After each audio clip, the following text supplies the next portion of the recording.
Welcome to టీ18 news. మన channel మననిస్తాం. నగరంలో పశువులు పక్షుల దాహార్తి తీర్చడానికి నగరంలో వివిధ చోట్ల నీటి తొట్లు ఏర్పాటు చేస్తున్నట్లు రామగుండం నగరపాలక సంస్థ కమిషనర్ సిహెచ్ శ్రీకాంత్ తెలిపారు. రామగుండం నగరపాలక సంస్థ పరిధిలో శుక్రవారం 11 ప్రాంతాల్లో ఏర్పాటు చేసిన నీటి తొట్లను ఆయన ప్రారంభించారు. ఈ సందర్భంగా ఆయన మాట్లాడుతూ సిబ్బంది సహకారంతో పశువులు ఎక్కువగా తిరిగాడే ప్రాంతాలను గుర్తించామని తెలిపారు. గుర్తించిన అన్ని ప్రాంతాల్లో దశల వారీగా నీటి తొట్లు ఏర్పాటు చేయడం జరుగుతుందని తెలిపారు.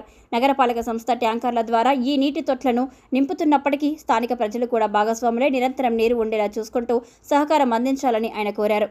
ఈ కార్యక్రమంలో నగరపాలక సంస్థ SE Chinnarao, DEE Jameel, AE Tejaswi తదితరులు పాల్గొన్నారు.